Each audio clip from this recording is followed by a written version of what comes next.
इतनी देर किधर थी? क्रिकेट मैच देख रही थी? माँ के पास थी।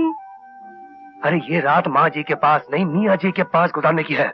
मेरी माँ ने कहा था पहले सासू माँ को सुलाना, फिर खुद जाके सोना। बस सही बताया था, और कुछ नहीं बताया तुझे? नहीं। नहीं? अरे ये नहीं बताया कि जाते ही अपने पति के सीने से लग जाना?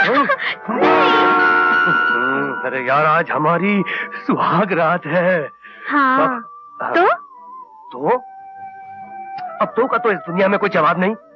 सुहाग रात वो होती है जो पति पत्नी के जीवन में सिर्फ एक बार आती है, समझी कि नहीं? लंगड़ी खेलना मालूम है? रस्सी कूदना मालूम है? हाँ। नाचना गाना मालूम है? हाँ। लेकिन सुहाग रात क्या होती है ये नहीं मालूम। ढपले की पगली, आज की रात पति पत्नी का मिलन होता है, एक दूसरे से मिलकर एक हो जाते हैं। वो कैसे? वो कैसे? वो ऐसे। फिर वही हरकत। 50 बार मैंने कहा तुमसे ऐसी हरकत मत किया करो। अरे बाबा, मैं तुम्हें बता रहा था कि पति पत्नी एक दूसरे से मिलकर एक कैसे होते हैं। तो फिर मुंह से बताओ ना, हाथ लगाने की क्या जरूरत है? अरे कैसी खामड़ लड़की है ये। अरे मुंह से बताने की बात नहीं है ये। अच्छा। हाँ। तो फिर कैसे बताने की बात है? ऐसे चिपक के हो। जाओ, मुझे नहीं मिलकर एक होना। तुम्हारे बाबा का राज है, ऐसे कैसे एक नहीं होना? इतना पैसा खर्चा किया, ढोल ताशा बजाया, हजारों लोगों को खाना खिलाया, सिर्फ एक होने के लिए, और तुम इनकार कर रही हो? वाह जी वाह, कोई जबरदस्ती है क्या? हाँ, जबरदस्ती है। बिल्कुल जबरदस्ती है। वो इसलिए कि मैं तुम्हारा पति हूँ। तो कर लो जबरदस्ती, मैं भी जोर जोर से चिल्लाऊंगी, सारा घर यहाँ इकट्ठा कर लूंगी। हाँ। चिल्लाओ, जोर जोर से चिल्लाओ, जोर जोर से चिल्लाओ, क्योंकि यहाँ कोई नहीं आने वाला तुम्हारी मदद के लिए, क्योंकि आज की रात तुम्हारी आवाज सुनकर कोई नहीं आएगा, क्योंकि आज हमारी रात है। देखो मैं सचमुच चिल्ला दूंगी। देखो मैं कह देती हूँ। चुप चुप करती है, चुप। मैं तो मजाक कर रहा था। अच्छा जा, छोड़ दिया, जा सोचा लगो, कभी नहीं होगा तेरे पास। कटी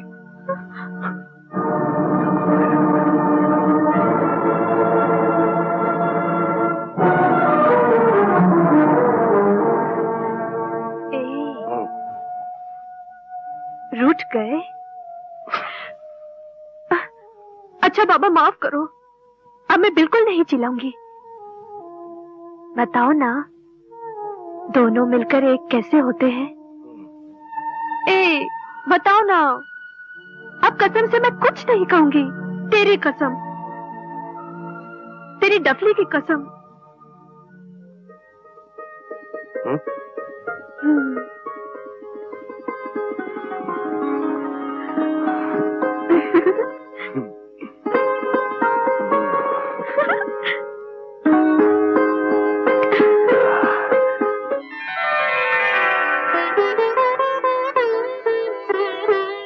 नमस्ते जेठ जी।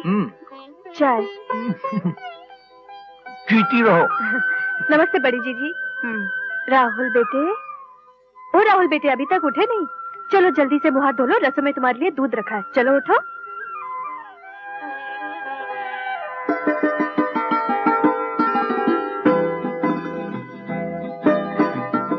छोटे जेठ जी नमस्ते। खुश रहो, पर मैं चाय नहीं कॉफी पीता हूँ।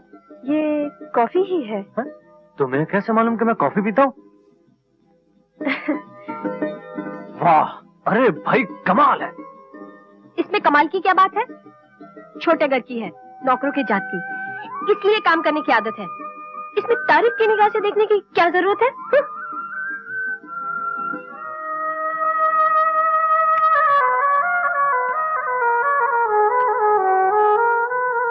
माँ जी उठिए। क्या मतलब? आप उठिए और अपने कमरे में जाइए, ये सब मैं कर लूंगी। दीजिए। अरे रे, रसोई में काम करने का जिम्मा मेरा है, ये सब मुझे करने दे, तू जा। आज से तो ये मेरा जिम्मा है। चलिए जाइए यहाँ से। उठिए ना माँ जी। अरे तू मुझ पर हुक्म चलाती है? नहीं, हुक्म नहीं, मैं तो विनती कर रही हूँ आपसे। देखिए ना, आप ठहरी घर की सबसे बड़ी, आपको तो पलंग पर बैठकर सब पर हुक्म चलाना चाहिए, और मैं ठहरी घर की सबसे छोटी बहू, मेरा कर्तव्य है कि मैं सबकी सेवा करूं, है ना? अब चलिए आप उठिए, उठिए। वो उठिए माला। चलिए ना। अरे अच्छी बहू ब्याह कर लाया है गोपाल। घर में आते के साथ ही छोटे बड़े सब पर थानेदार की तरह हुक्म चलाने लगी। कोई बात है? अरे तू देखती जाना, कुछ दिन में माँ जी खुद ही परेशान होके धक्के मार के निकाल देगी उसे।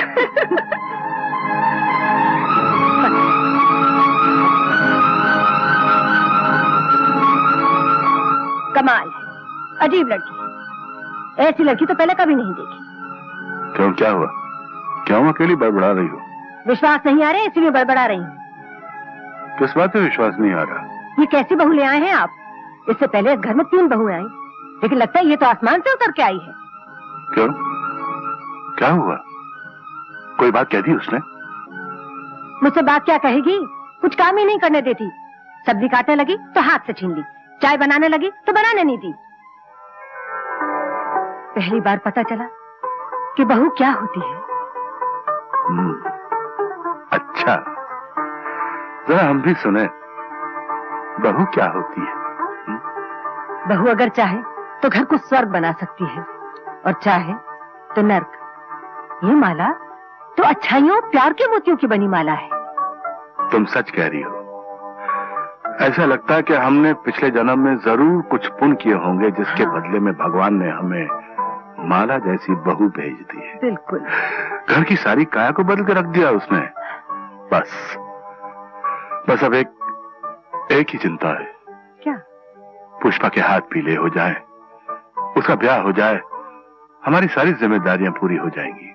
बहू के शुभ कदम घर में पड़े हैं तो भगवान हमारी ये जिम्मेदारी भी जल्दी पूरी कर देगा। तेरे मुंह में घी शक्कर। हाँ। बहुत बहुत मुबारक हो जिंदगी जी। आपको भी मुबारक जवाहर प्रसाद जी। आज से मेरी बेटी आपकी बहू हो गई। आपने जो जो शर्तें रखी हैं मैं स्वीकार करता हूँ, और मैं वादा करता हूँ कि शादी से पहले सारी शर्तें पूरी कर दूंगा। इजाजत। नमस्कार जी, आइए। आओ बेटे। इधर आओ बेटे।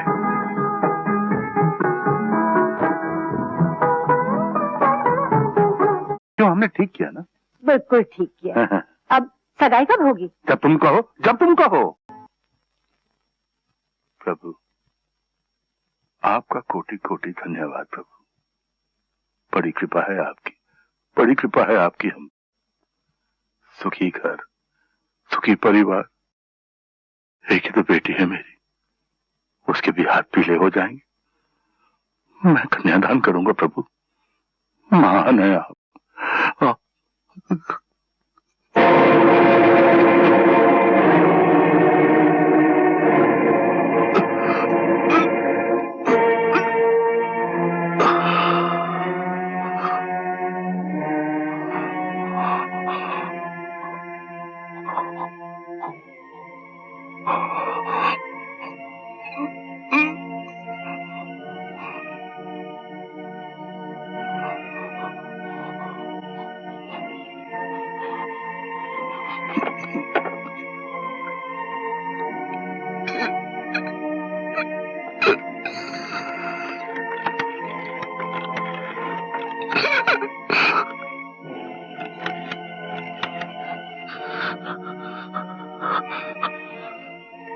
हेलो वकील साहब, मैं दीन दयाल बोल रहा हूं।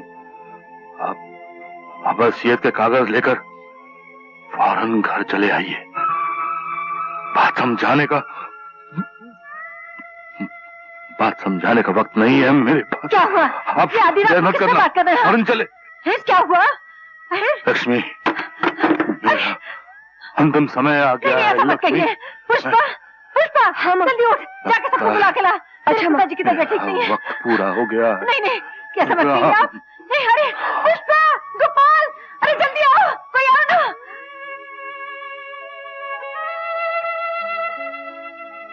डॉक्टर साहब, इन्हें फौरन हॉस्पिटल में दाखिल करना पड़ेगा।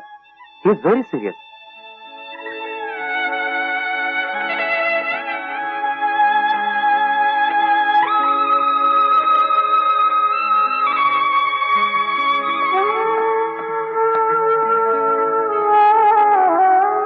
क्या बात है?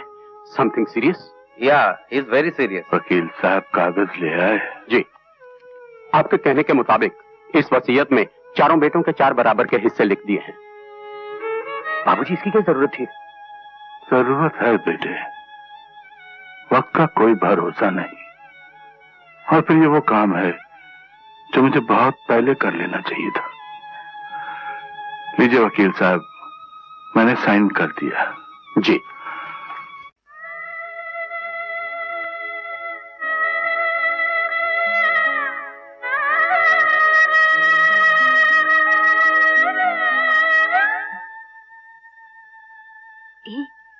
कल जो पिक्चर देखी थी ना, उसमें रेखा ने हार पहना था लंबा वाला।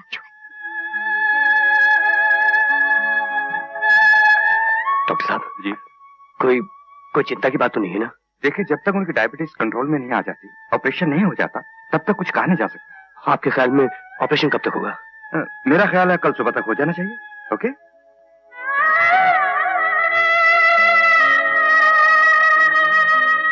तो कल सुबह तक बोर होना पड़ेगा। मुझे भी फिक्र हो रही है। सुनो, इधर आओ ना, सारा दिन बात करते रहते हो। इधर आओ। मैं कहती हूँ घर भी जाना है या बुड्ढे के साथ यहीं मरना है? बच्चे घर में भूखे बैठे होंगे। अरे मगर मगर वगर छोड़ो और जल्दी चलो। अच्छा, जल्दी करो। मैं कुछ करता हूँ। माँ जी, हाँ बेटा। आपने सुबह से कुछ खाया नहीं, मैं जाकर कुछ ले आऊं? मैं कुछ नहीं खाऊंगी। ऐसा करो, तुम लोग सब घर चले जाओ और कुछ खाओ। जी बेहतर होगा। बड़ी बहू। जी माँ जी। ये घर की चाबियां रख लो, शायद किसी चीज की जरूरत पड़े। ये लो। बेटा गोपाल जी। तू भी घर जाकर कुछ खा। नहीं माँ, मैं यहीं बाबूजी के पास रहूंगा।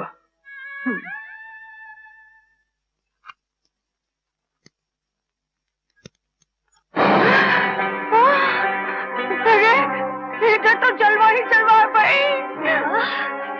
जेवर देखकर तो मेरे मुंह में पानी आ गया। जिस चीज को देखकर मुंह में पानी आए उसे फौरन खा लेनी चाहिए। क्या मतलब? यही कि माल सामने पड़ा है, मिलजुल के आपस में बंटवारा कर लेते हैं। लेते हैं चप्पल। नहीं, अभी नहीं, बुरी बात है। पिताजी जब ठीक होकर आएंगे तो क्या कहेंगे? अरे कुछ नहीं कहेंगे। जिस हालत में पिताजी गए हैं, मुझे नहीं लगता वापस आएंगे। भाई आहिस्ता बोलो, लोग सुन लेंगे तो क्या कहेंगे कि बेटे बाप के मरने की दुआएं मांग रहे हैं। मगर बंटवारा तो करेंगे ही ना। याद नहीं, पिताजी ने खुद ही कहा था कि मैं अपने जीते जी अपनी पूंजी का 4 हिस्सों में बंटवारा कर देना चाहता हूँ। हम तो उन्हीं की आज्ञा का पालन कर रहे हैं ना। दीदी ठीक ही तो कह रही है। तो भाई मनोहर, तुम्हारी क्या राय है? नेकी और पूछ पूछ। गिरधर, जो सबकी राय वो गिरधर की राय। ठीक है फिर कर दो बंटवारा। ठीक है, फिर इसको 4 हिस्सों में बांट लेते हैं। अजी 4 हिस्सों में क्यों? हम तीनों आपस में बांट लेते हैं ना। हाँ। क्यों? और गोपाल का हिस्सा? अरे वो डफली बजाने वाला, वो नोट और जेवर की कदर क्या जाने। उसमें रुपए पैसे संभालने की बुद्धि कहाँ है? बिल्कुल ठीक, हिस्से 4 नहीं 3 होंगे। निराश मत होइए माँ जी, मेरा दिल कहता है बाबूजी जरूर अच्छे हो जाएंगे। बहू बस माँ जी बस, हम सबकी प्रार्थनाएं बेकार नहीं जाएंगी। भगवान इतना निर्दयी नहीं है। कुछ नहीं होगा, बाबूजी अच्छे हो जाएंगे। सब पहले जैसे हो जाएगा।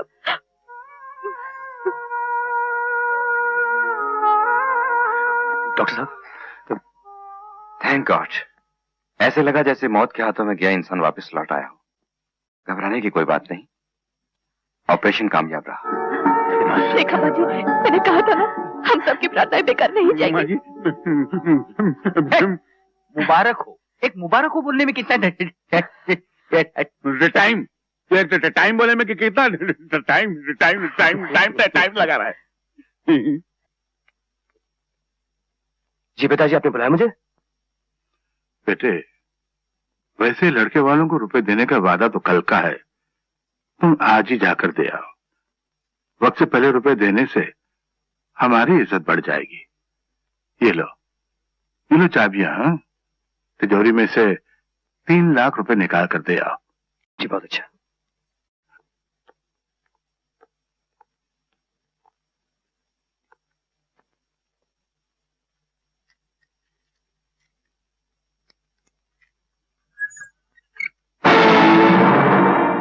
पिताजी, पिताजी इसमें कुछ भी नहीं है। क्या? तिजोरी के रुपए, गहने, सब कहां गए? मुरली, मनोहर, किधर?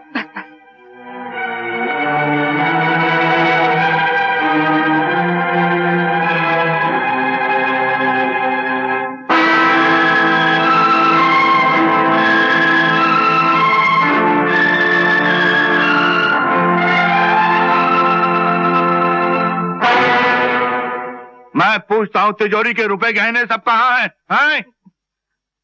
पिताजी, उन सबका तो हम लोगों ने आपस में बंटवारा कर लिया। बंटवारा? अरे बाप तुम्हारा अभी जिंदा है और तुम लोगों ने बंटवारा कर लिया है? गोपाल, तुमने मुझे इसके बारे में कुछ भी नहीं बताया। तो खुद इसके बारे में कुछ भी नहीं जानता पिताजी। वाह वाह मेरे सपूतो, वाह वाह वाह। देखा मुरली की माँ, यह है आज के जमाने की औलाद। बाप अस्पताल गया तो समझे कि वहीं से शमशान को निकल जाएगा, घर वापस आना नहीं है, इसलिए कर लो जायदाद का बंटवारा। हाँ, हॉस्पिटल जाने से पहले बंटवारा तो आप कर गए थे, हमने तो सिर्फ आपकी आज्ञा का पालन किया है। अच्छा, मेरी आज्ञा का पालन किया तो ठीक है। अब वो सारे रुपए गहने जो तुम लोगों ने बांट लिए आपस में, उन्हें वापस तिजोरी में रख दो। सुना नहीं मैंने क्या कहा है? अरे मूर्खो, अब मेरी आज्ञा का पालन करो ना। बोलने के लिए मना किया है। आप शांत हो जाइए। मुझे चिल्लाने से मना करती हो और इन बेगैरतों को मना नहीं करती, समझाती नहीं है? कल अगर ज्वाला प्रसाद जी के यहाँ 3 लाख रुपए नहीं पहुंचे ना, तो हमारी बेटी का रिश्ता टूट जाएगा, उसकी सारी जिंदगी तबाह हो जाएगी, बर्बाद हो जाएगी। और उसका सारा कारण ये होंगे, ये तुम्हारे ये बेगैरत मूर्ख। अरे मेरा मुंह क्या देख रहे हो? पिताजी, आपकी बड़ी बहू कह रही है। बड़ी बहू? कौन, तुम्हारी बीवी? हाँ, बीवी के गुलाम, बोलो क्या कह रही वो? बोलो। यही कि गोपाल की शादी में हमने एक पैसा नहीं लिया। हाँ, तो फिर पुष्पा की शादी में क्यों दहेज दें?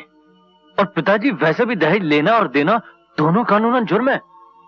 उस दहेज के लालची ज्वाला प्रसाद के घर में पुष्पा को बहू बनाकर भेजना उसे कुएं में धक्का देने के बराबर होगा पिताजी। हमें तो खुद ही ये रिश्ता तोड़ देना चाहिए और पुष्पा के लिए कोई दूसरा रिश्ता ढूंढना चाहिए। अच्छी बात है, कोई दूसरा रिश्ता तलाश कर लेते हैं उसके लिए, लेकिन ये बंटवारा फिर से करना पड़ेगा। और अब के इस बंटवारे के 4 नहीं 5 हिस्से होंगे। पुष्पा भी जायदाद की उतनी हकदार है जितना कि तुम सब हो, और मैं उसका हिस्सा उसे दिलवाना चाहता हूं। अरे ये तुम लोग कहाँ जा रहे हो? मुरली, मनोहर, गिरधर, अरे सुनो तो। मुरली की माँ ऐसी होती है खून चूसने वाली औलादें।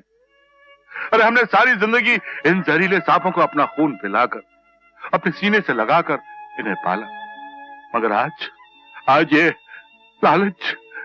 लालच के मोह में आकर इन्होंने अपने बाप के कलेजे में डंक मार डाला। रे लक्ष्मी इंसान भगवान से रो रो कर औलाद की भीख मांगता है, और वही औलाद बड़े होकर उसकी मौत की दुआएं मांगती है। बस बाबूजी, बस आपकी तबीयत ठीक नहीं है, जख्म अभी कच्चा है। अरे ये कोई जख्म है? इससे बड़े जख्म तो ये मेरे बेटे दे रहे हैं मुझे। ये मेरे बेटे नहीं है, ये लालच की चोट से माँ बाप का गोश्त नोच और खाने वाले जहरीले गिद्ध हैं। बाबूजी बस, आपकी तबीयत ठीक नहीं है, आप आराम कीजिए, सब ठीक हो जाएगा, आप चिंता बिल्कुल मत कीजिए।